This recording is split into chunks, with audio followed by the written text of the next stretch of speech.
My name is Evan Clark. I'm Executive Director of Atheists United in Los Angeles, California. We have been an atheist organization in California since 1982 and are thrilled to be hosting you all today for our presentation. This is our Atheists United live speaker series, which we host on the fourth Sunday of each month and have been hosting since 1982. We bring in incredible free thought leaders from around the world, and today have an incredible presentation by a local leader, which is very exciting. Before we get started, I have a few small announcements, and then we'll hop right into it. First and foremost, if you are not a member yet of Atheists United, I want to encourage you to become one. Not just because supporting atheist communities is a wonderful thing to do, not just because you've been a part of this organization for years and you just want to renew, but because we are going to expand and grow like you've never seen before this year. We are officially opening up as of next month. We have our first in-person events.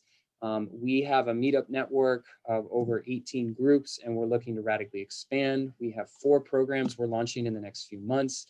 And this growth is sustained by membership and support and community, which is you all. So even if you're not in Los Angeles, maybe you're part of some of our subgroups in San Luis Obispo or Santa Clarita, or you're looking to join community from different parts of the world and you want to keep attending some of our events virtually, I really want to encourage you to check out our membership at atheistunited.org/membership. And if you'd like to go a step further, we need your financial support. It is tough and expensive and time consuming to run communities, and we really can't do this without the financial backing of our donors and supporters. So thank you.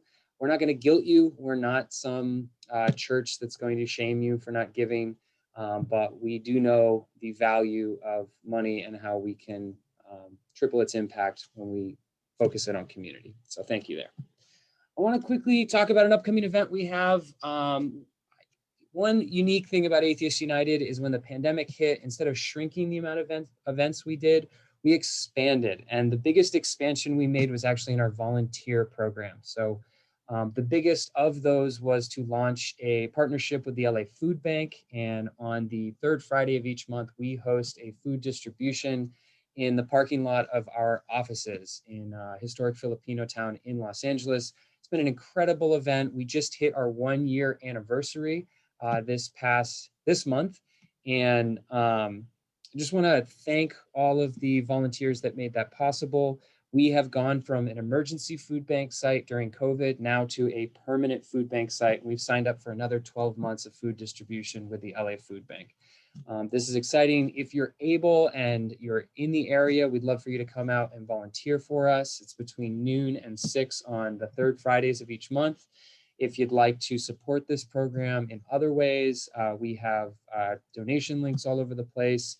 And if you've ever come to this event or any of our volunteer events over the past 2 years, we want to personally invite you to our volunteer appreciation party. This is our first in-person bash since COVID hit. We're going to be meeting in Elysian Park on the third Saturday, the day after our food distribution at 1 o'clock. Event details are on our website, on Eventbrite. They'll be on Meetup in the next few days, but you are invited if you volunteered at all. And I really want as many of you to attend as possible. So if you lead one of our Meetup groups, if you volunteered for us in our data management side, if you're a board member, if you're a former board member, just come on out. We really want to make it a fun party and can't wait to see you all. And then today, after our presentation, as always, we want you to stick around for the Hereafter party hosted by the godfather of fun, Klaus. Klaus is one of our board members, leads quite a few of our meetups, and is just a bundle of good time. So we hope you stick around for that afterwards. Wonderful. Okay, I'm going to now introduce our speaker. Here, we'll leave that up while I do it. Wonderful. We got a great presentation for you today. I've known this guy for a few years and have had some of my favorite conversations on the topics of religion and humanism. Come to find out, he's an accomplished author and professor as well, and we are just so excited to be hosting him. So that is Jonathan L. Friedmann, who is a Ph.D., of course, Dr. Jonathan L. Friedmann. He's a community leader at Adat Chaverim, a congregation of Humanistic Judaism in Los Angeles. He's also director of Jewish Museum of the American West, and associate dean of the Master of Jewish Studies program at the Academy for Jewish Religion, California, and the author and editor of 25 books on music, history, biblical criticism, and the sociology of religion. We'll be hosting a presentation today on God is Dead, Now What? Secular Humanism and Liberal Religion in 21st Century America. With that, I'm going to hand the floor over to Jonathan. Let's see if we can get you unmuted. I got it. There we go. Thanks, Evan and Atheists United, for this opportunity. Certainly a pleasure to reconnect with you, Evan, after not speaking directly for quite some time due to the thing that's been preventing all of us from getting together. But I chose the title for today's talk kind of as a provocative idea. If we take the premise that God is dead, now what do we do with that, right? It's one thing to be an atheist. It's one thing to be a skeptic, a critic, whatever it might be. But that's not the whole picture, right? Because that doesn't mean necessarily that we're going to end up being good people. And fundamentally, in my view, debates about theology have become quite passé over the last few years. There's not much more to say on the matter. You're not going to be convincing a hardcore believer that they're wrong. And likewise, they won't be convincing you anytime soon that they found the one formula that will convince you that God exists. And as a lifelong atheist myself, who really has never had an inclination or an inkling of the existence of something beyond this physical universe, the mystery of the physical universe, as it were, I think these debates are a little bit boring. I'll just be honest. Now, that is my own view on the matter, but we also see this playing out across the spectrum in the United States in terms of religious membership declining very sharply, particularly in the last few years, and particularly among younger people. And in addition, most people who affirm a belief in a God or a supernatural force do so increasingly idiosyncratically, innocuously, without really a strict allegiance to a dogma or a religious denomination. So in my view, the operating word really for the 21st century is going to be ignosticism. It's not agnosticism, it's with an I. Ignosticism was a term coined by the founder of Humanistic Judaism, Sherwin Wine. And his idea, Wine's idea, was that debates about God's existence or non-existence are essentially pointless because God has no fixed, consistent, or unambiguous definition. In other words, all God talk is metaphorical anyway. So as the 21st century progresses, the defining question will really not be what someone believes or doesn't believe, but how that person's convictions translate into action. So as I mentioned, religious membership is in decline. That is a reality. Christianity in America is declining at something like 12% these days. And over 1/5 of American Jews call themselves or identify as Jews of no religion. That may sound strange to somebody outside of the Jewish community, but it's basically adhering to a Jewish cultural identity, but not a religious identity. It's kind of like the none category, N-O-N-E, that is popular among demographers now.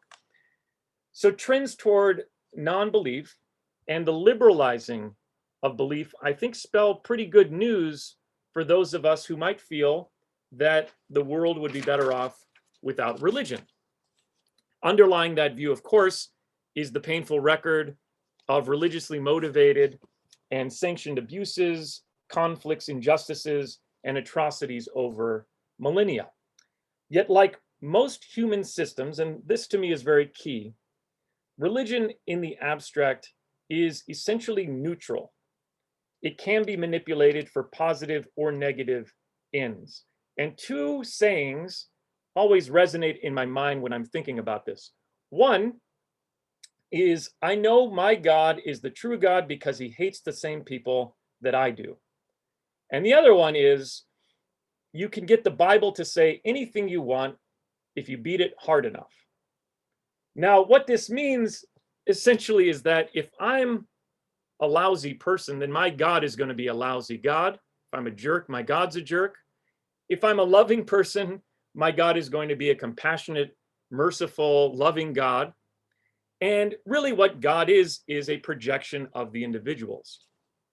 So in the realm, I think, of what truly matters, that is action, policy, interpersonal, social, environmental ethics, etc., non-believers who are liberal have much more in common with liberal Muslims and liberal Christians than with right-wing atheists. And unfortunately, that category is growing with people like Dawkins and Harris and Pinker and Krauss and Shermer increasingly falling to that side of the spectrum.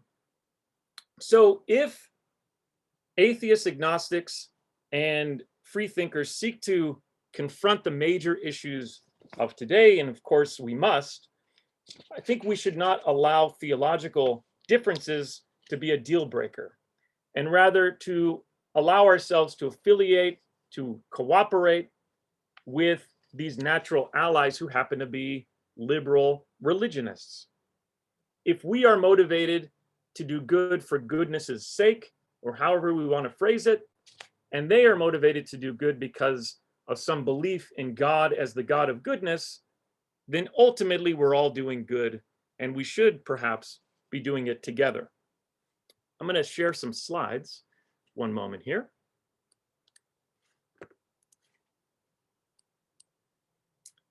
Okay, this is a famous cover of Time magazine from 1966. Some of you might remember this.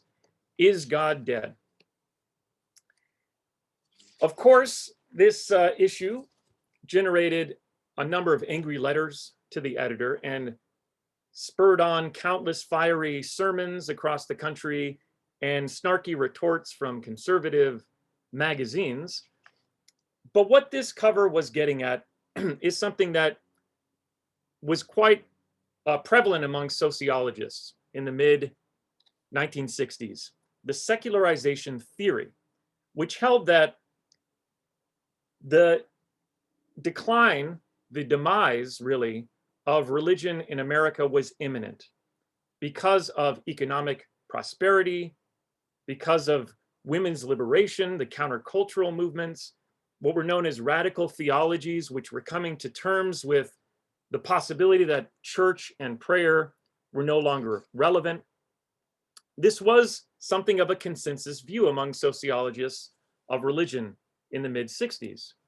At the same time that that issue came out, 1966, this gentleman, Erich Fromm, wrote his book, You Shall Be as Gods. Fromm was a humanist psychologist and philosopher, and he opined in this book another kind of truism that would hold, I think, to this day. Quote, God is one of the many different poetic expressions of the highest value in humanism, not a reality in itself. And according to Fromm, in this book, Radical Interpretation of the Old Testament and Its Tradition, he posited that the biblical prophets during that period, they should have been predicting, should have been anticipating a time without belief in God at all. By the time we get to the prophets, the right way of living for individuals and for nations was already internalized. People knew the difference between right and wrong. So the trajectory of Western history should have been the next step, atheism. But according to Fromm, cultural and social factors prevented this logical next step in the ancient world. But for many contemporary people of faith, this Frommian concept, I think, still holds. That is, that God is a metaphor for humanistic values. People are uncomfortable giving up the language, giving up that metaphor, but it is sort of a catch-all for, at least for decent people. God means doing good, being good, etc. And then these guys came along and kind of ruined everything. The moral, quote unquote, majority, led by Jerry Falwell and his buddy Ronald Reagan, the pride and joy of California, I should add. But American Christian fundamentalists, this fringe group on the losing side of the culture war, found unlikely power in Ronald Reagan and through Ronald Reagan. Rather than being gone and buried, religion appeared to have been reborn. And very importantly, sociologist Peter Berger, once a leading proponent of this secularization theory, reversed course in the 1990s and wrote, quote, that religion is as furious, or the world rather, is as furiously religious as it ever was. Then we have the election of George W. Bush, the events of 9/11, etc., further energizing America's Christian right. But that's only part of the story. This was a recent article published in Guardian from April of this year, allergic reaction to US religious right fueling decline of religion, experts say.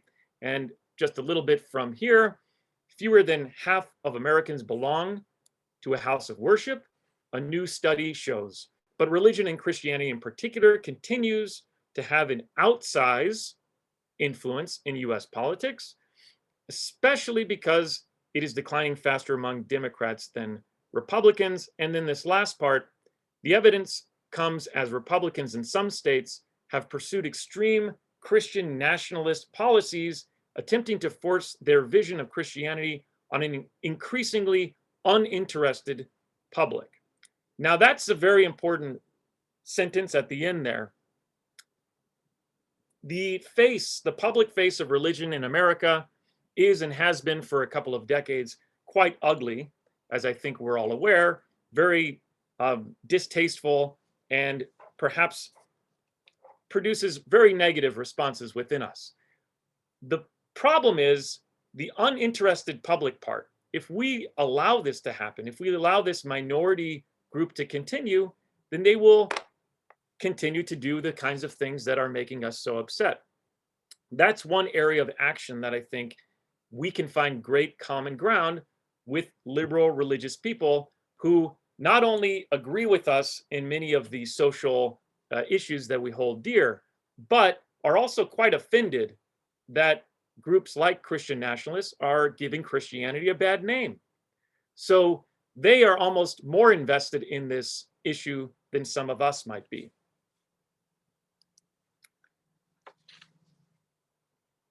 Here is another graph that I think is of importance here. Protestants and Catholics shrinking as a share of US population. We can see that here, if you can see my cursor. And then at the bottom, we see atheists and the nones, the nothing in particular, agnostics, etc., growing as the top is shrinking, the Protestants and the Catholics. Now, one of the issues with the secularization theory, and one of the reasons why they sort of admitted defeat at a certain point, perhaps prematurely, is that things weren't moving as quickly as they thought they should or would. In reality, the trends are moving in the direction that they had predicted, just a little bit slower than they thought. So it's obviously well beyond the mid-60s now, but a lot of what they said is happening. Here we see another kind of composite graph. This is actually from the American Enterprise Institute, which you may know is a conservative outfit. So they had some alarmism attached to this data. But from 1900, where basically everyone in America had some religious affiliation, to 2018, we see quite a big drop, and especially this marked drop in recent years. Now, how does that translate to political affiliations? In recent decades, as I've mentioned, the religious landscape has really grown weaker, more diverse, more inclusive, and more individualized than it had been. Concurrent with this rise of atheists and nuns, which we saw in the previous graph, mainstream religion is also steadily liberalizing. Findings from the Pew Research Center show that roughly half of all Catholics and mainstream Protestants and a majority of members of historically Black churches vote or lean Democrat, while non-white evangelicals are likewise majority liberal. And as we see here, non-Christian religious adherents such as Hindus, Buddhists, Muslims, and Jews comprise reliably Democratic voting blocs. And even when we dig a little bit deeper into some of these figures, we see that young white evangelicals, though still, of course, conservative, are decidedly more liberal than their parents or grandparents, which is another interesting shift that's going on, particularly in issues like immigration, same-sex marriage, and the environment, sort of following trends of young people in general. Thus, maybe contrary to the skewed political narrative of our day, most people who believe in a god or gods or have some religious conviction outside of these kind of very few majority Republican-leaning groups, they are liberal and liberalizing. And they share perhaps our sympathy for liberal causes, passion for social justice, value of scientific literacy, and the like. So here's quite a contrast. This is the last election, which I know many of us just want to put behind us, but I need to refer to this anyway. I apologize if this is triggering. But we have our white evangelicals following a fairly steady trend, despite the polarization. Their numbers are quite stable from 2008 to 2020. And likewise, non-white evangelicals are much less likely to vote Republican, much more likely to vote Democrat. I think one of the curious things is who voted third party in the last election. That's a whole other question, but obviously statistically not that important. Then we have mainline churches, mainline Protestant versus Black Protestant. And there we see roughly a 50-50 split throughout the periods here. On the mainline side, Black Protestants also keeping very steady as an overwhelming majority Democratic voting bloc. Again, we might ask why the percentages increased in 2020 from 2016, despite everything that happened, but that's not really our topic today, and statistically not that important either. Similar things we see among Catholics. White Catholics have been slightly increasing towards the Republican side because of the abortion issue, perhaps, but still not as much as you might think. And then on the non-white Catholic side, which is the growing sector of Catholicism in America, fairly consistently around 70% Democratic. Let's see what we have next here. Now, this is my world, the Jews. So when we look at this particular chart from the Pew survey, it's quite stark, right? So in the Jewish world, there's basically Orthodox and there's non-Orthodox, and the non-Orthodox groups tend to be grouped together as liberal. So this term conservative here is not about politics. It's about a version, a denomination of Judaism that actually is quite liberal, as you can see. The only group that kind of reverses everything is the Orthodox group, 75% Republican, as opposed to all the other ones, which are 70 to 80% on the Democratic side. And the Orthodox only make up about 10 to 13% of the Jewish group. Now, this is important too when we compare it to the other trends that we've seen in religion and politics in the United States, as far as it relates to voting habits.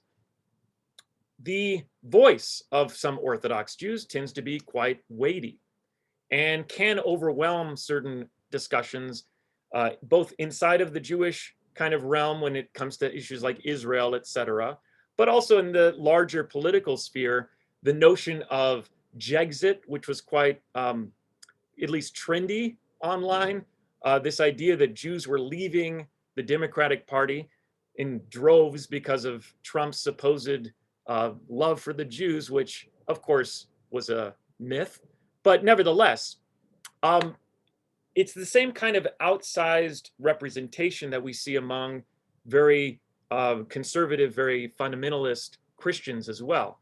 So just because the voice is louder doesn't mean they represent a majority, is really my point. Now, this is also a couple of interesting sets of graphs here. Belief in God among liberals. So it's still, roughly 50%, 45% that believe absolutely in God. Then we kind of move to the right here. Belief in God fairly certain, belief in God not at all certain, belief in God don't know. Here's the non-believers, 19%, and those who just don't want to say anything on the matter. Now, how does that factor into other things? Well, sources of guidance on right and wrong among liberals. This is very interesting. So while 45% of liberals say that they believe with absolute certainty in God, 48%, that would include many of those people, say that right and wrong is just common sense, right? So it doesn't immediately or directly factor into their view of morality. We might say ethics as well, although of course there's some nuance between those terms, what they mean.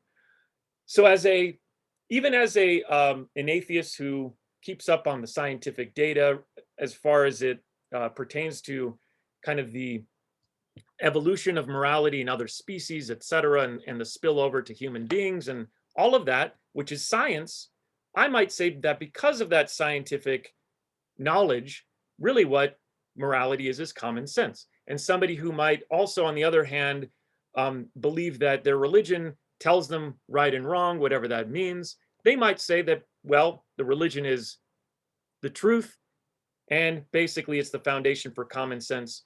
So this does seem to be the unifier here, the common sense view. Of course, if we were to look at the Republican charts, it would be quite different, but I don't need to bore you with that. Just want to leave you with one last thing before we get into a little discussion. These are some religious organizations that are doing the kinds of things that we, I think, if I can speak for us, or many of us who are humanists, secular humanists, also affirm. There's Jewish Revival, which is a Christian organization, Jews for a Secular Democracy, Muslims for Social Justice, Foundation Beyond Belief, which is a humanist organization. Of course, I could have put Atheists United here as well, but I thought maybe you'd be familiar with that one. Poor People's Campaign, which is ostensibly a Christian revival of MLK's work, Hindus for Human Rights, all of these.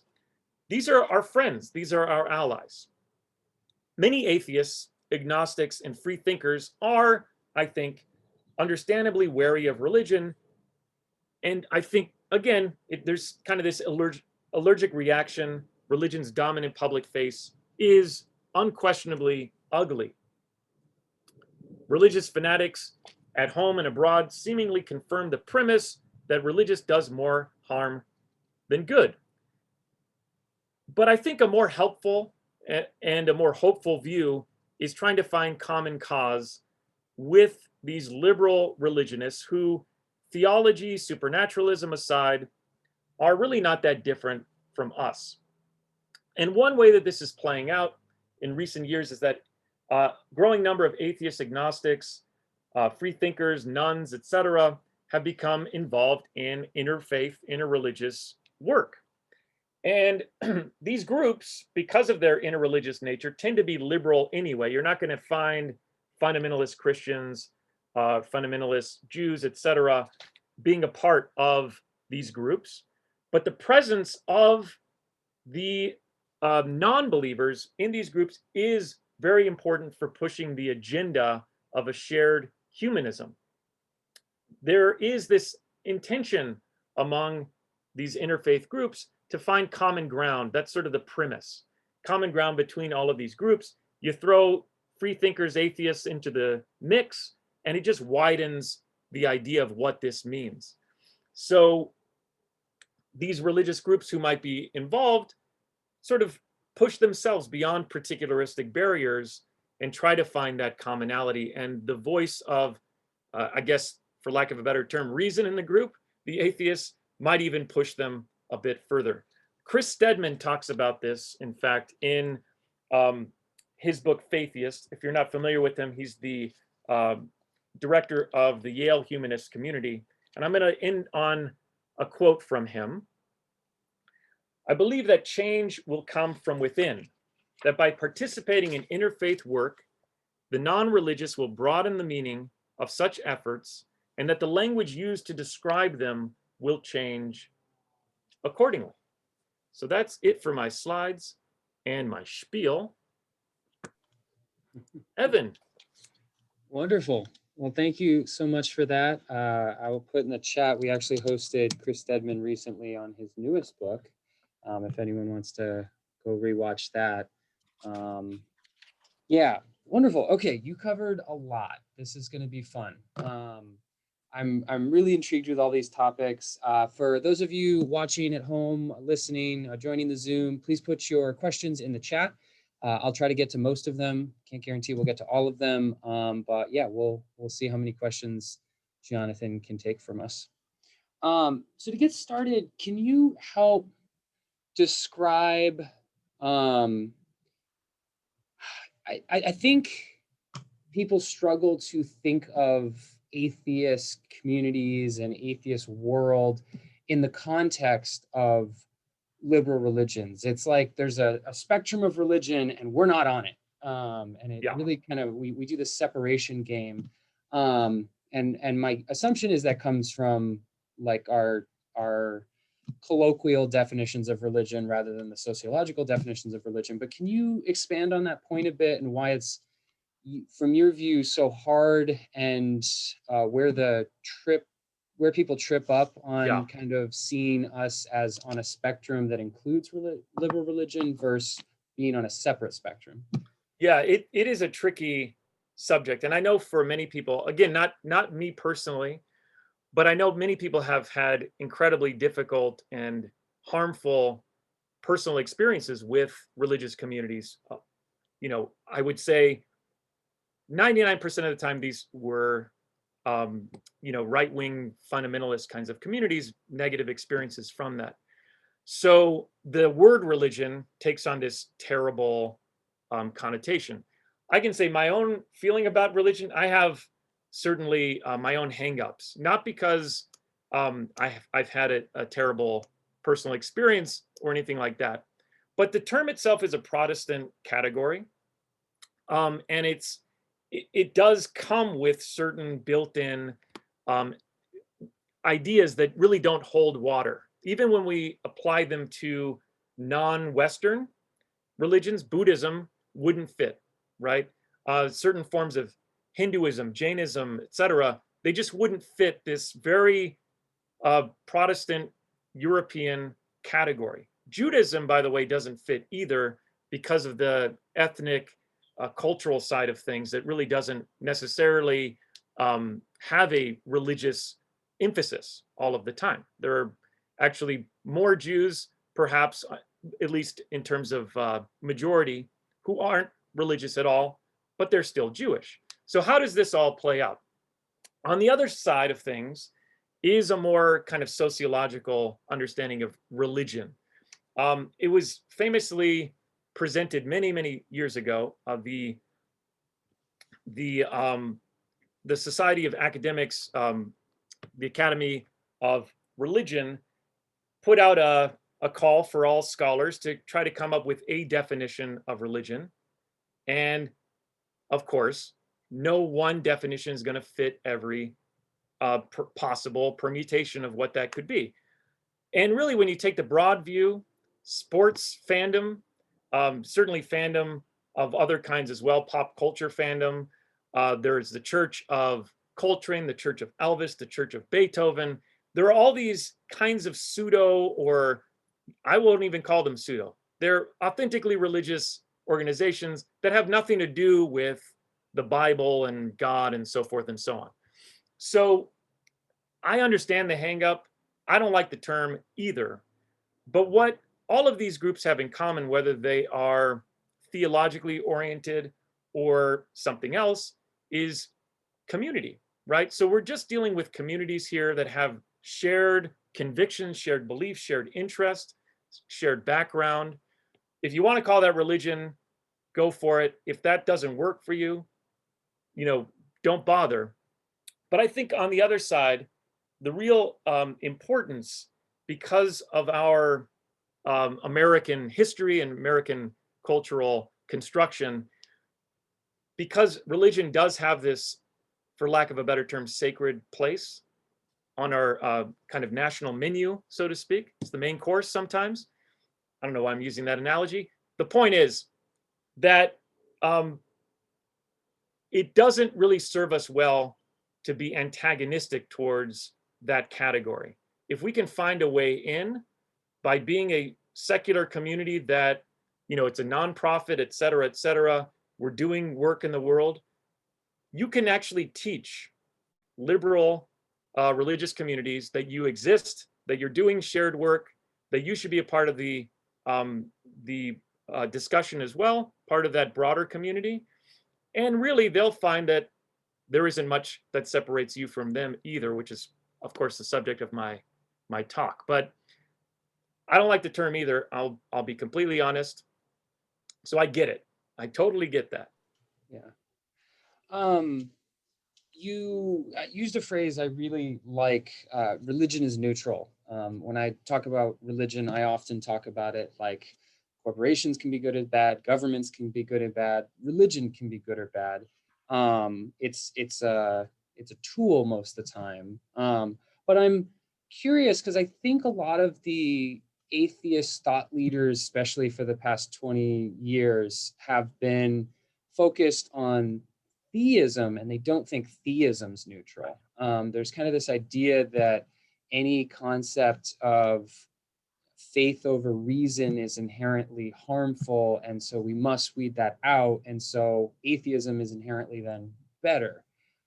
What are your thoughts or comments on that? Yeah, I mean, I do have many. I'm going to try to pick a few.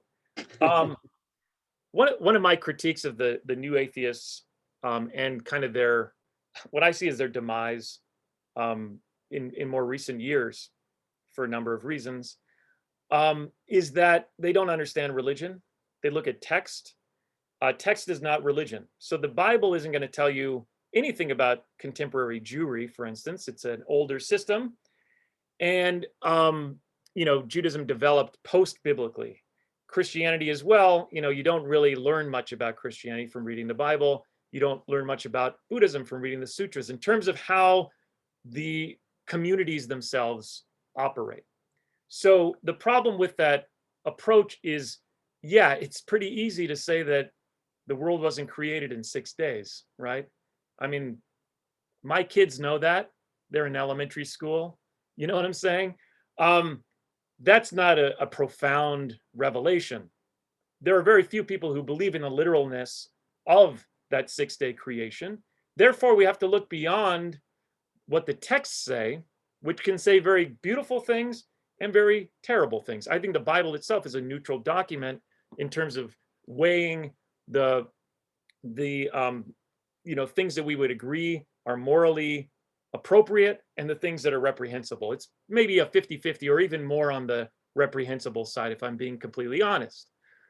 But that's not where religion exists. So I think that's why it's the neutral system thing. It's like capitalism, as you mentioned, or whatever it could be. It is a system, a worldview that in community, in action, can take on beautiful forms, ugly forms, something in between. So I forget what your question was, but that's one of my answers to it. Okay. No, that was great. That was great. Yeah. And I want to expound upon that because I think I hate to spend 30 minutes on the definition of religion, but it is really one of the most interesting topics. Atheism is often described as, like, if you go to American Atheist website right now and you look up their about section and you say, what is an atheist? It'll say it is nothing more than the lack of belief in a god or gods. Right. And yet all of this research continues to come out that say we are as value aligned as the religious right, and we have histories that are hundreds of years of community organizing. And I notice liberal religions who have evolved on their beliefs a ton over time always describe themselves in a tradition. And I'm curious if you think that's harder for us, or if that's just something we have to learn, is kind of talking about, an Atheists United not as atheism and then nothing else, but actually, like, Right. we've had a choir for 15 years. We can't say we don't sing. Like, singing's part of our group. That's part of our culture or whatever. What's the language you use to describe community as your definition of religion, rather than the ism and the worldview behind it? Yeah, that's a great question. And I think you mentioned to me recently, uh, Atheists United for ... Like, what is the goal of all of this, right? It's not just we're united because we don't believe in God. That's not going to actually create much commonality, because you could be anywhere in any spectrum having that shared belief or whatever, shared non-belief, whatever you want to call it. I do think that there, again, because we're operating within this kind of Protestant framework in the United States, it's difficult for other people to understand a non-believer as anything other than a form of belief, right? Or a religion, as they might even call it. Well, that's as much a faith as my faith, or whatever it might be. That's their problem, in terms of that's how they see the world. If you're a very religious person, then everything that anyone ever does is religious. It's like when the Catholic Church and other entities came down so hard on Harry Potter, because they believed it was a competing form of ideology, maybe competing magic that wasn't sanctioned by God, or whatever it might be. They can't understand nuance in that sense, that there's a way of living your life that isn't, in this kind of system that they inhabit. That is a barrier. And in our community, the humanistic community, you might call this a lukewarm approach. We call it non-theistic, right? In the sense that, we do Jewish stuff, but we don't have the theological part as an element, right? So we are, in my group, we are classically a religious organization that doesn't need theism. Now, and I'm comfortable in that category as a tax kind of designation. I'm not so comfortable with the word religion, right? Because of all the assumptions that come with it. So, what is an atheist? Atheist should be a starting point, as you've noted, that, that's kind of, okay, we accept the reality that there is no God or gods, which is not even a kind of category that we created. So it's not our burden to prove it or disprove it. It just is the way that we see the world. Now what, right? So God is dead. Now what? That's sort of what we're trying to get at, right? I don't have all the answers, and I don't even know if I answered your question again. That's okay. Yeah. Okay. I can Yeah. expand upon it, actually. Yeah. Kind of with another thing. So I think a lot of atheist organizations have had to be inherent. I mean, all religious movements have politicism built into them, but we've had to be, I think, extremely political in our structures, because our aspirations are always, what's getting in the way of those is kind of the emergency, right? And that's what's starting to change, and why I think Atheists United and a lot of humanist congregations are having much bigger conversations about coalitions in society. But if you grow up in Kentucky as an atheist to conservative parents, like, it literally could be dangerous to you in a way. Or if you are in a Muslim majority country that has strict mixing with the state, like, there are consequences that are physical danger to you. And do you have a thought about how different organizations might go about that differently? Because we're having this conversation in Atheists United, and I think it's a constant struggle, but that balance of kind of, and I know Jewish communities deal with this all the time, emergency, or the fire in front of you versus our aspirations and the houses we want to build.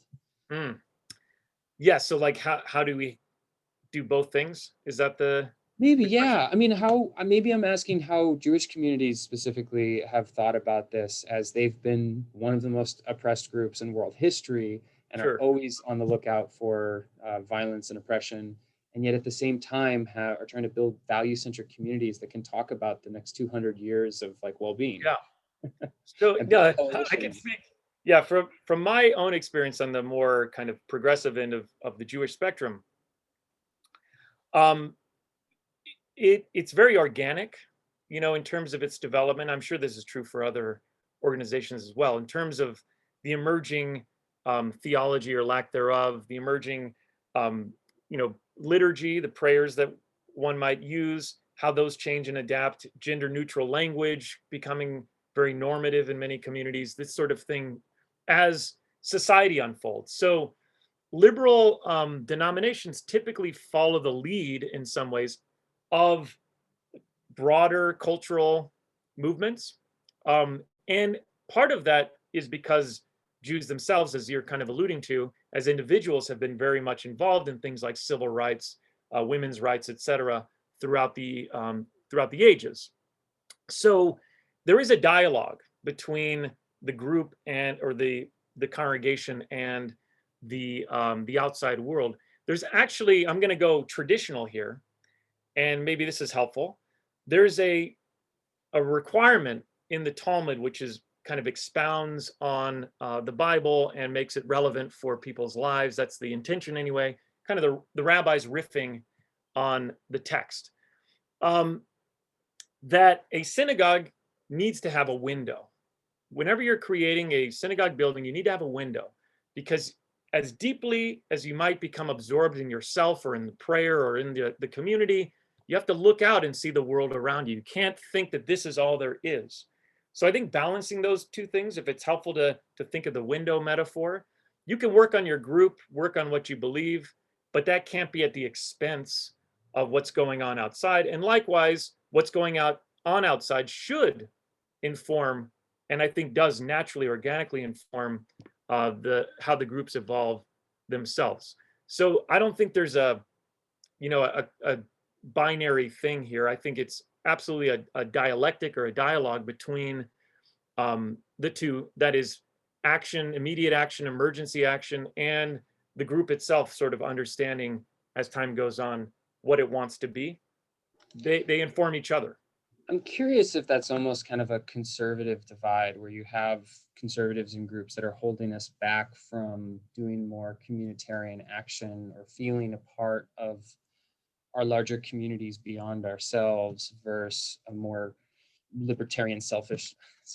Libertarian can be many things, but an individualism that is often how free thinkers have talked about atheism, in the American tradition, at least. Yeah. So are you saying that within any group, you're going to have conservative members? I guess I'm just curious. I think about the critics we get sometimes when we say we're going to take an opinion on Black Lives Matter because that's happening in our community, and saying that's not atheist, that's not what you're supposed to do. Right.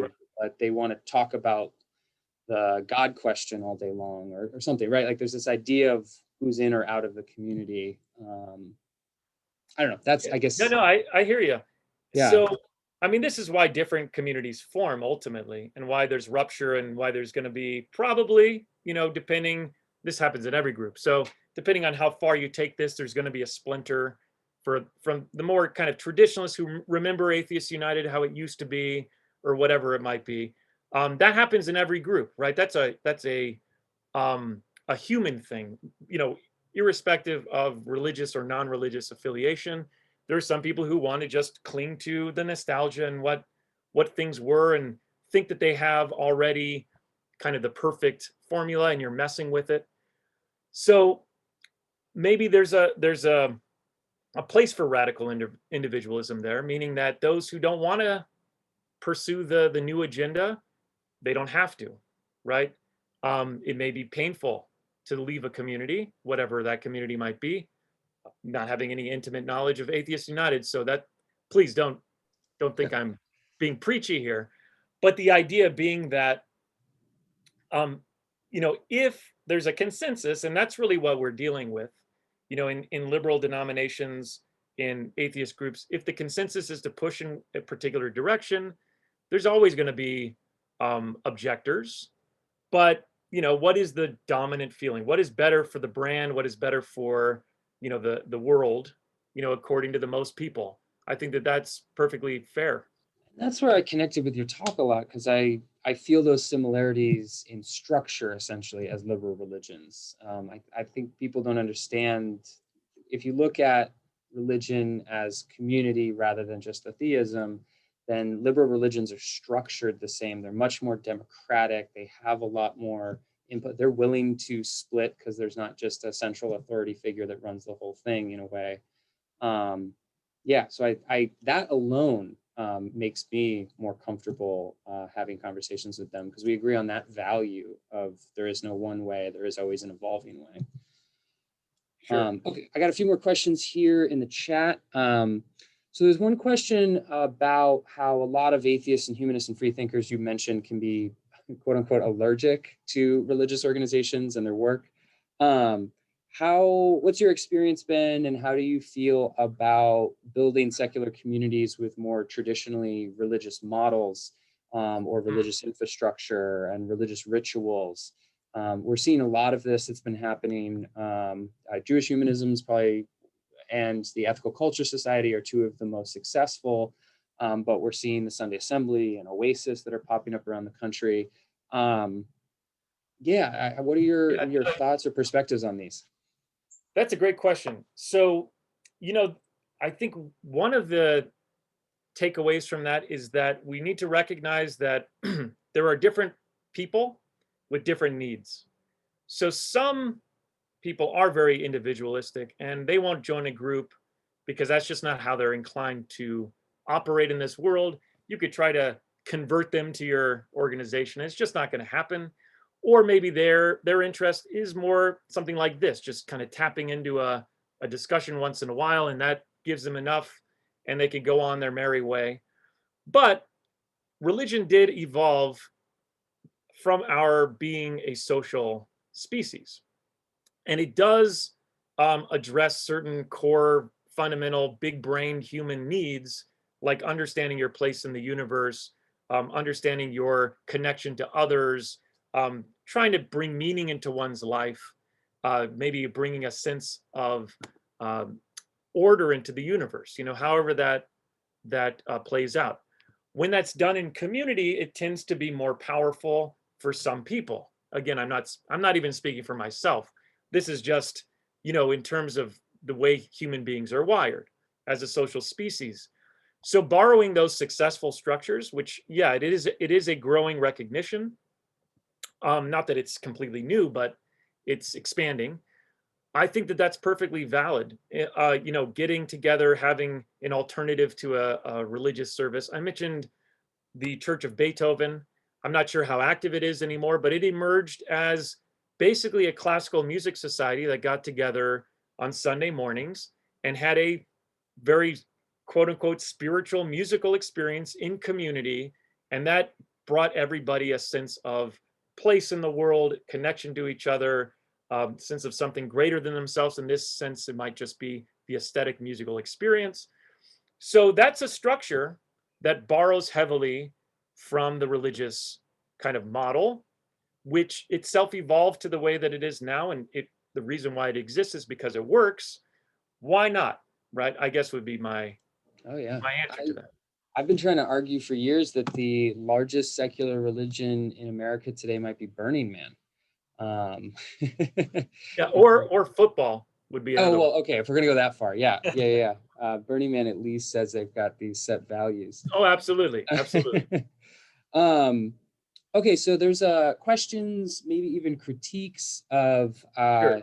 kind of the idea that we don't have to focus so much on people who believe the Bible literally, because there are so many people who continue, like we have overwhelming numbers of people in America, maybe compared to a lot of other Western democracies that believe that level. And further, the comments are talking about how they've amassed a level of political power to where we Yeah. have to treat that head on, maybe more than you were suggesting. What are your thoughts? Yeah. So the only thing I think I said on the matter is that you're not going to convince them not to believe what they believe. I mean, individuals within those groups may, and this happens often when somebody grows up in a community and becomes kind of an adult and goes to college and is exposed to new ideas. And that kind of individual transformation certainly occurs. What my point really, and maybe I didn't make it clearly, is that those are problems, right? That the grabbing of political power by this radical minority is an enormous problem, but we have partners in this fight that we might not recognize as partners, and that is the local church down the street with the pride flag. Those are your friends, or the group that's out there, marching for Black Lives Matter from a church. Those are your friends. So really within religious communities, and specifically here Christian communities, from the people that I talk to, my colleagues at seminaries, etc., they are even more upset about the kind of power given, or I should say usurped, by the religious right in the United States than even I might be as a non-Christian. They believe that it's giving Christianity a bad name. The point is, though, is that it is an enormous problem, and we have allies, and we don't have to do it alone as secularists and think of all religion as the same, but recognize that there's a lot of gradation within religions, and that most of those religious people are on your side, right? That would be my strategy, I guess. Right. There was a comment as you were speaking that said, but some of them are deconverted. So, I mean, there's Yeah. always kind of this question about, I think, resources and time in Mhm. political conversations in that sense. And at least the atheist community, I can only speak for the past 15 years, has spent a lot of time on like trying to address the theism questions directly, try to create skepticism. If you look at most of the major media in atheism, it's almost all directly towards um, wackadoodle literalist beliefs and then the like secular critique. It's not as much about like, hey, we have really cool holiday parties. And I'm curious about if we could try other methods. Yeah. We've been trying that one for a long time. So again, the people who were kind of talking about in the abstract, the Bible thumpers who have strangleholds on certain communities in certain regions of the country as well. I'm not naive out here in Southern California. I know that this is not the norm everywhere in my very diverse community, etc. But that being said, um, I think the problem from an atheist kind of standpoint, at least classically, and certainly with the new atheists and the kind of militant atheism that we've seen, is that it kind of puts everything in the same basket in terms of theology. Whereas, really, as I've said before, God talk is metaphorical, and it's malleable. So, you disprove God in one way, God will pop up in some other area. I mean, it's something it's a fun exercise. It's great for critical thinking. It's great for your mind. I'm sure it's great for your body too, because of the mind-body connection. But all of that aside, it's not going to solve the problems. And certainly, those people who are doing admirable work, trying to, support those who are questioning their faith, their fundamentalist faith, and all of that. I'm absolutely in support of that. That's a totally different topic and a different thing than what I'm talking about, which is more on the kind of global political sphere. We can absolutely support that. We can get involved in that. But in terms of our view of religion, I think it's just helpful to know that most people who believe in God don't believe in that kind of God that you think is so terrible, if that makes sense. And really, when you look at Christianity itself, the things that are kind of the main points of white evangelical, hardcore Christianity are not even Christian. Where is abortion, in the scripture outside of, I believe there's a text in Numbers that says that you should carry out an abortion under certain circumstances. Outside of that, it's kind of not a subject, right? These are social, cultural subjects, largely based in patriarchy and misogyny, that are co-opted by systems that operate with that and call themselves Christian, if you want to get really into the weeds.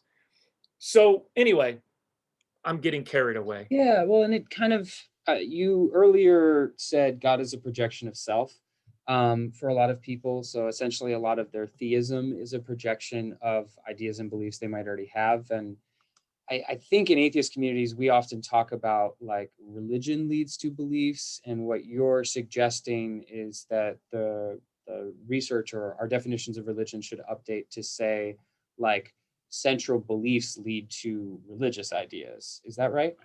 Yeah, and fundamentally, religion is voluntary in this country. I know that in some families, in some communities, that's not always the way it is, but there are options, right? So if somebody's inclined to be a Muslim or a Jew or a Christian or a Buddhist, there are options out there, some more on the right, some more in the center, some more on the left.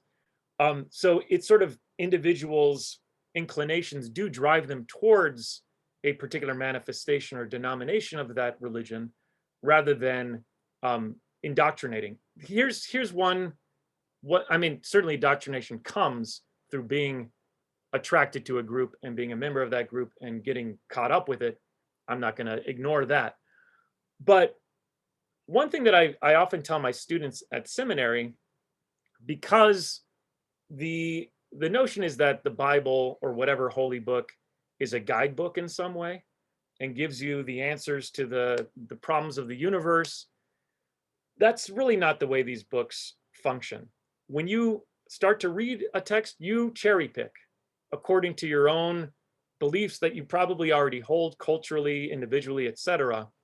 And these documents have contradictory things. You can pro-war, anti-war, pro-slavery, anti-slavery. You can find that throughout the Bible.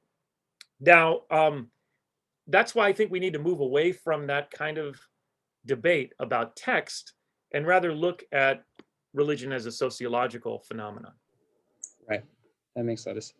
I get that, but I've been doing interfaith work my whole life. So there was a question about epistemology and essentially how much we should care about that, because that is ultimately what a lot of people feel like is the difference between us and even liberal religions, is essentially we have it leads to a different endpoint for our epistemology, and there's some level of faith or authority that comes with a lot of religious traditions and texts, and maybe this gets back to our question about how much we should care about text or community, but right.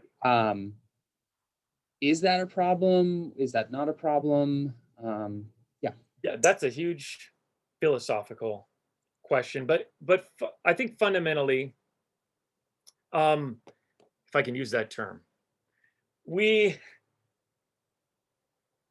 what we believe, how we, see ourselves in the afterlife or whatever it might be, and whatever our source of truth might be, largely that is intellectual, largely that is kind of ideas, concepts, etc. Um, what really matters is action, which is what I was saying earlier. So the question as we move further into the 21st century, I hope and I think will not be so much, where these sources of truth, we believe are, what we believe or what we don't believe, but how we act, right? And how whatever our beliefs are translate into our actions in the world. That's really where my focus is. More in, hunger is an issue, homelessness is an issue. If your religion um, convinces you to do something about it, that's perfect. That's what matters is the end result, right? Right. Yeah. And if we're to go that direction, we can't solve it and work with others by having the idea that our beliefs are supreme. So like there's a level Yeah, of supremacism. exactly. Yeah, And even if we believe it, I mean, that's the beauty of interfaith work. A few of you on this call have done interfaith work before, but you don't walk in. Everyone believes the other person's wrong, right, about the God question. Like that's the beauty of interfaith work. We all know the other one's wrong. Like the Hindu and the Muslim and the atheist and the Jew, they all think the other one's wrong if we're really going to push for it, and we just put that aside. You just say that's not why we're here. yeah. It's the stuff we agree on. There's a phrase that kind of captures that. I don't know if you finished your thought. I'm Go ahead. sorry. You good? So there's a rabbi named Brad Hirschfield who grew up as a young man being very militantly um, Jewish extremist, worked with, I think lived on a settlement in Israel, very, very much kind of on the right wing of things, had a transformation later in life, now is very open-minded and very progressive.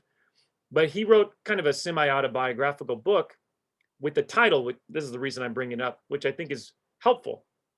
You don't have to be wrong for me to be right. The whole idea being that I'm pretty convinced that my views of the world are fairly accurate. I update them, I absorb the evidence, I can change, but the basic framework within which I view the world is the right one in my feeling. I'm not gonna be lukewarm about that, but that doesn't mean that the way you see the world is necessarily wrong. Even if you have some things that I might consider fantastical, there's a reason why you believe those things. It could be emotionally true. It can be, just culturally true to you. And it's not truth with a capital T, but it's a way that you see the world.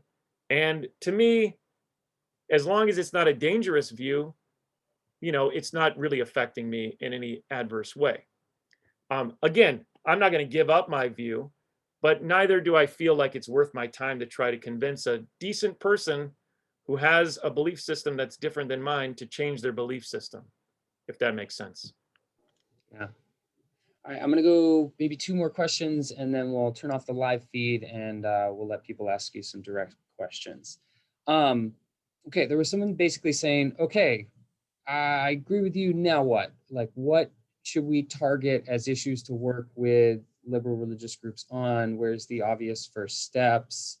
And then maybe to add on to that, there was kind of a question about like, and how much should we trust them because they're struggling just as much? They've got QAnon taking over some of their churches and having the same conversations about like far right members. Maybe those are two separate questions. Maybe they go together. But yeah, now what? Yeah, the now what part. So I'm leaving it as an open-ended question because each community will deal with this, I think, in the way that works best for them. It sounds like you're already doing a lot of the now what, from what I understand about Atheists United. I'm out in Riverside, so unfortunately I haven't been intimately involved with the organization, but sort of viewing it from afar, as it were. The kinds of things you mentioned earlier about the food bank and other things, that is the now what, right? So I'm sure you don't restrict your access to your food bank if you see someone wearing a cross. You say, well, this Right. isn't for you. That's the whole thing, right? it's the common ground, the common humanity. And if there are other groups that are also doing similar work, part of the issue in the non-profit world is that it is very fragmented. There's a lot of groups with similar agendas that have broken up. It's actually very similar to Protestant Christianity with its tens of thousands of denominations. Wouldn't it maybe be better to have an umbrella? And I'm sure that these things exist that could be a center place for coordinating action. If there's something happening, send out a message to all these different organizations. You all show up together separately in this place and do something about it, right? That would be one way to move forward. Get yourself on the list of the liberal Methodist church down the street and, et cetera, et cetera. That would be a way forward in terms of uniting in action.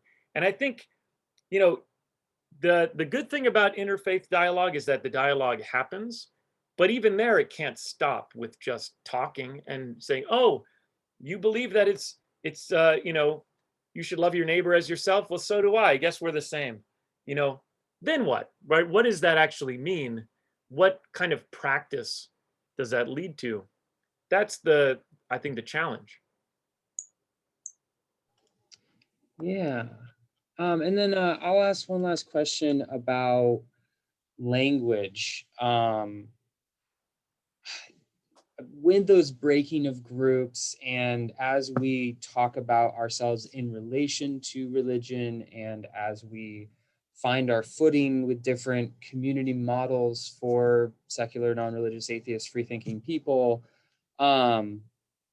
how has, I'm going to ask more specifically about the Jewish humanist community, like how are they handling essentially the balance of secular versus traditionally theistic language, and are some taking harder stances and some taking more traditional stances?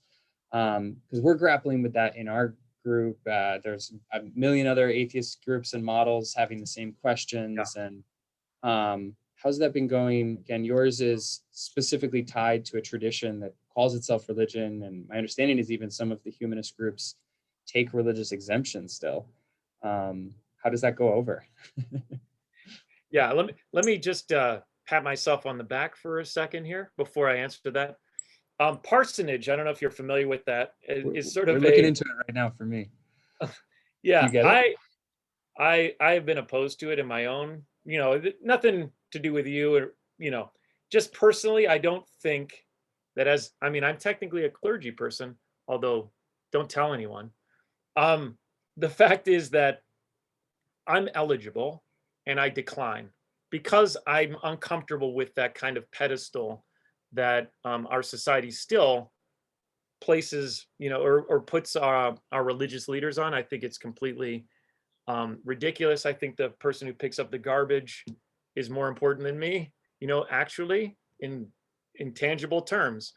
So that being said, the language issue is a little bit easier for us because we're not a non-denominational inclusive movement. We're along the spectrum of Jewish denominations. We're on the far left of that spectrum.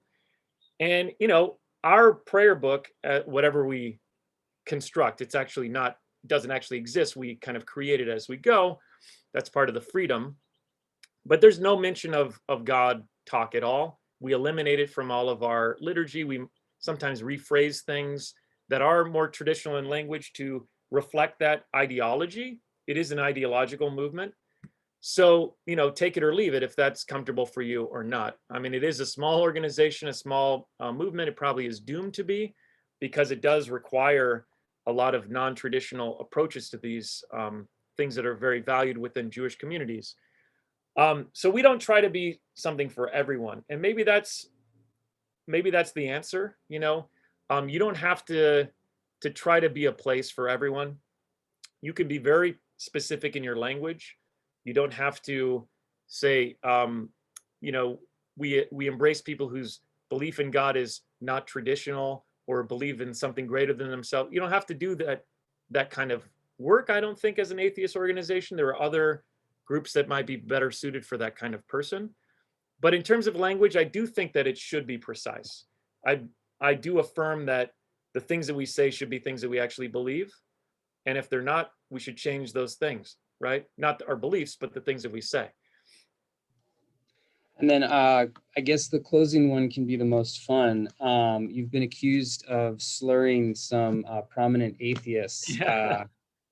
for being quote, right wing, I think was the language you used. Right-wing sympathizing. Yeah. Sympathizers. And I wanted, if you have a moment, if you could explain a little bit Yeah. more why you said that. Yeah, I threw that in just because it's a hot button issue these days. I mean, it's not absolutely painful to me. Um, this kind of discussion, and I'm not passionate about it, but this is the kind of reputation that's growing in the kind of more, humanism, whatever point oh we're at now, moving away from these foundational thinkers. I mean, I won't give up my library of their books, but I understand that politically, because of this kind of, alarmism around the so-called, and I hate this term, Cancel what is culture. it, cancel culture, right? And this kind of stuff, this, which I find to be nonsensical right-wing talking points. A lot of these people have, unfortunately, I think, fallen into that category. In my own, in the Jewish world, I've seen this as well. That's really more the world that I'm connected to. Prominent rabbis who, out of the belief that they're being fair, are actually ending up kind of repeating talking points from a political party that they maybe don't even belong to, but the perception is that they are aiding and abetting in some ways by doing that. So I threw it in kind of as a just to kind of get a rise out of some people. But I'm not passionate about the issue.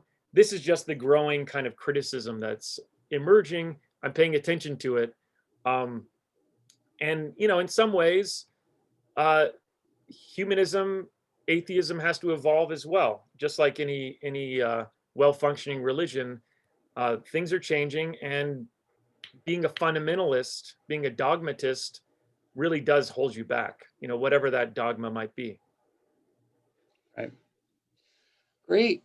With that, we're going to turn off the live feed. I want to thank you for all of us at Atheists United for coming and speaking with us. For those of you interested in our future talks, it's always on the fourth Sunday at 11 a.m. and you can learn more at atheistsunited.org.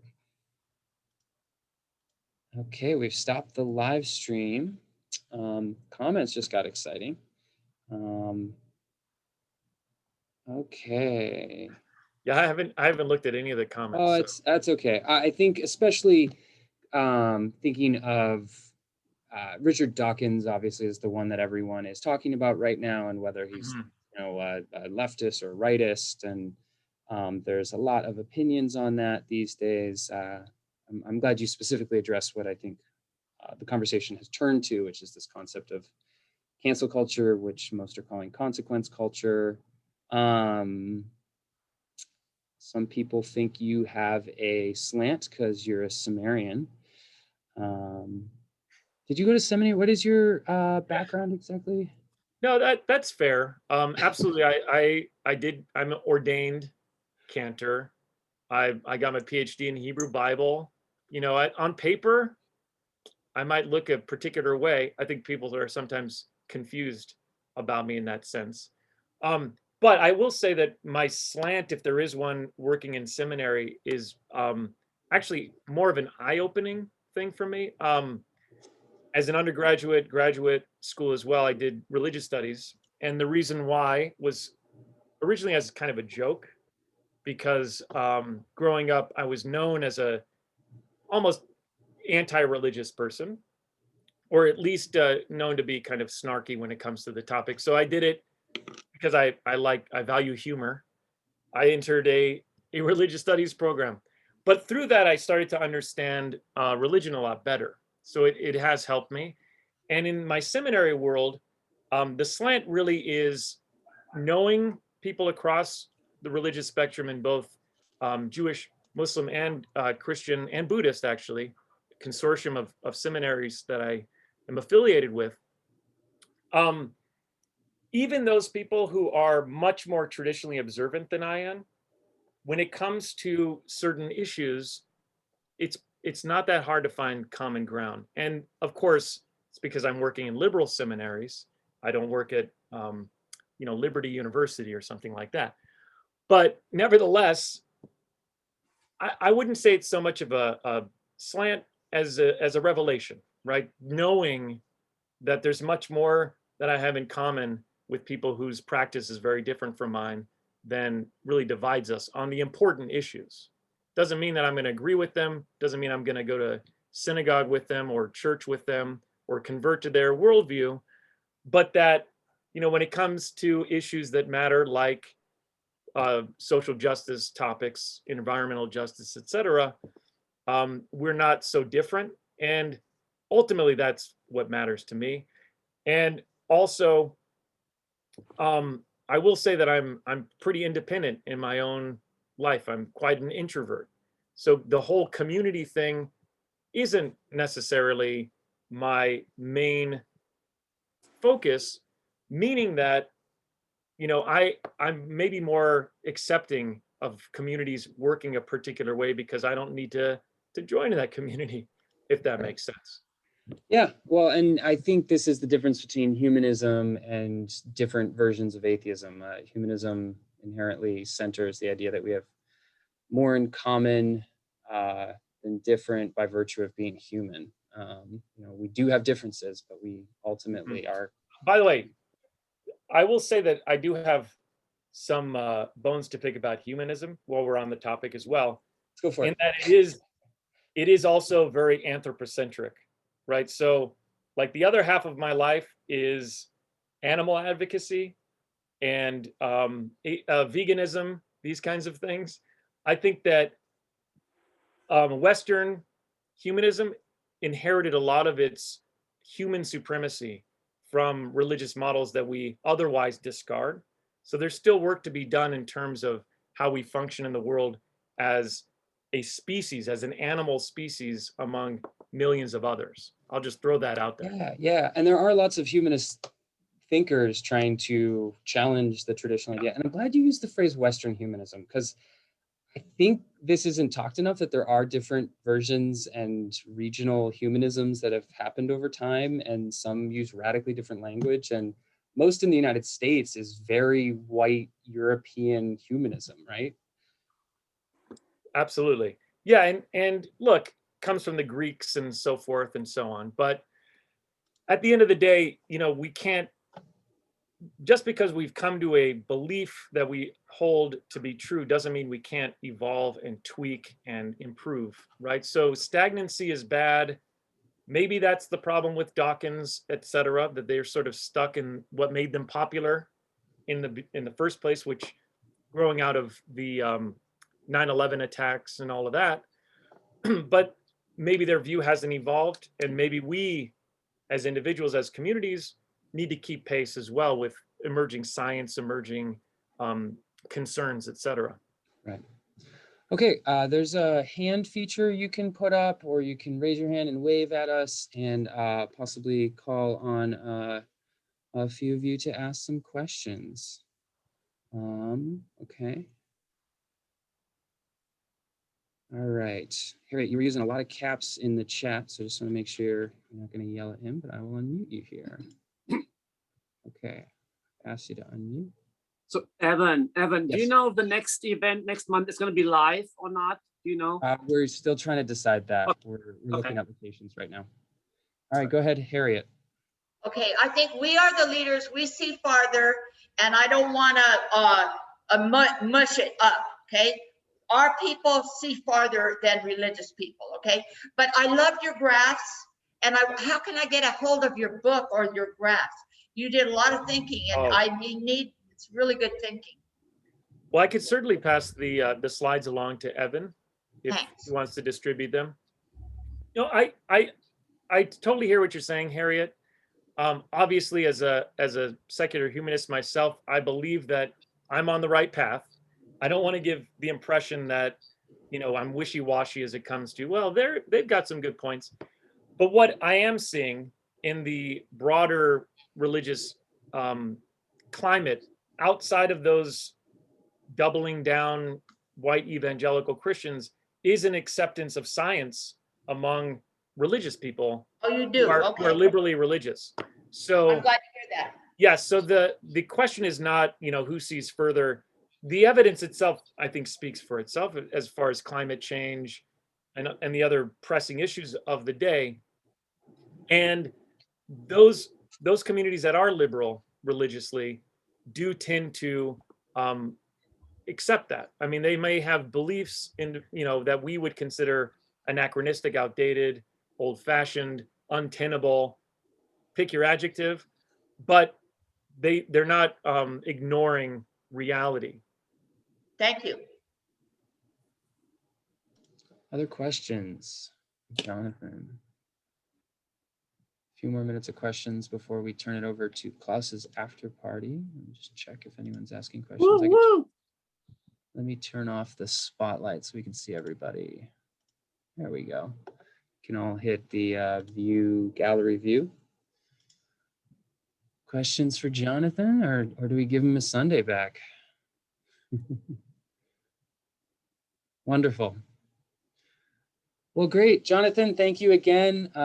You're always welcome to any of our events since you're local. For those of you who are interested in what he was talking about for some of our events that are maybe a little less identity and theistic focus and much more community and growth focused, we recently launched a Recovering from Religion chapter for those that have experienced religious trauma and are looking for a support group. We've doubled the amount of community service programming we do. We just 2 weeks ago launched Smart Recovery, which is a secular and science-based alcohol and drug recovery program. And we're hoping to announce quite a few more programs over the coming weeks. So please stay tuned. Atheists United is opening back up with the Worlds. Get your vaccine if you haven't yet and come join us.